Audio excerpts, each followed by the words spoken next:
Hi there. My name is Ron Rogers, and this presentation is titled Tales from My Early Flying Career: The Death of Don and Young Tom. I think you remember some of the accidents early on in your career when you just start flying because I think they make more of an impression upon you at that time. Later on, they just become more lessons learned or lessons that people have to relearn.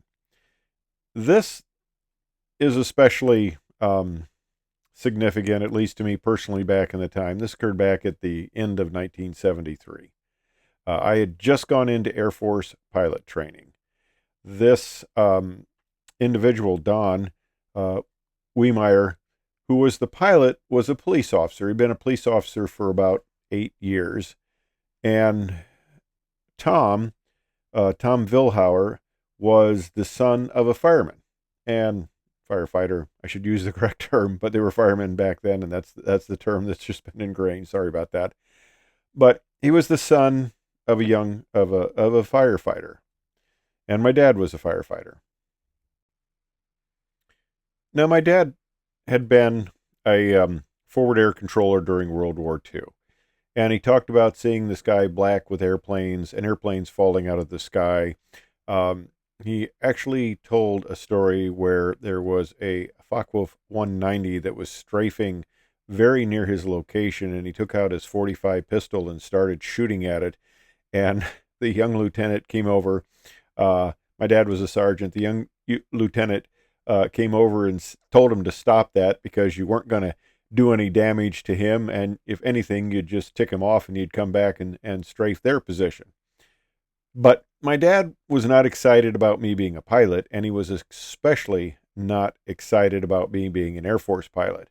And I had recently started Air Force pilot training. I decided, against his wishes, that I wanted to be a pilot and I wanted to be an Air Force pilot.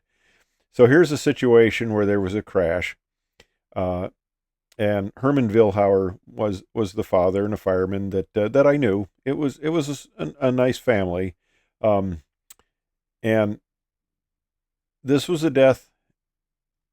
And Herman asked my dad how he could contend with me in pilot training with the risks of that, and of course it put my dad in kind of a bad situation, um, because my dad, wasn't really approving of what I was doing at the time. So that was kind of unfortunate.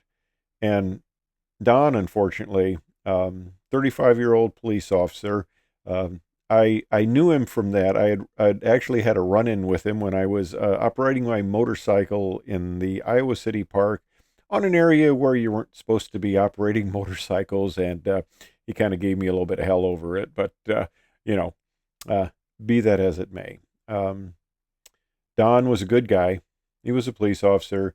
He had a wife and 4 kids, and unfortunately, he was taken too soon.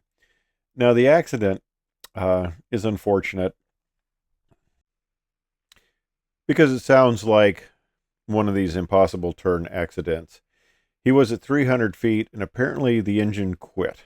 Engine failure, lost power, and he made a sharp banked turn. Of course, we'll never know what thoughts were going through his head, but maybe he was trying to turn back. It's kind of unfortunate because generally Iowa is fairly flat, fairly easily available to do a off airport landing without much hazard. So he would have probably been much better just to go straight ahead. But apparently he did a sharp bank turn at 300 feet, and looking at, of course, the wreckage.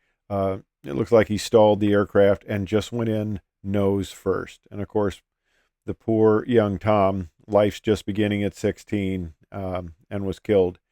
Uh, just a very unfortunate event. And I went back to try to see if I could find the accident report. And this is one of the things, it's probably not news to you, but it just made it clear to me again that um,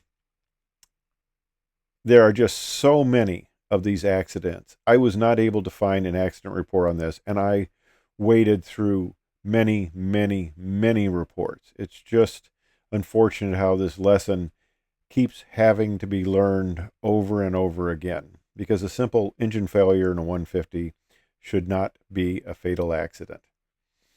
Anyway, this was an event early in my career that just stayed with me. Thanks for watching.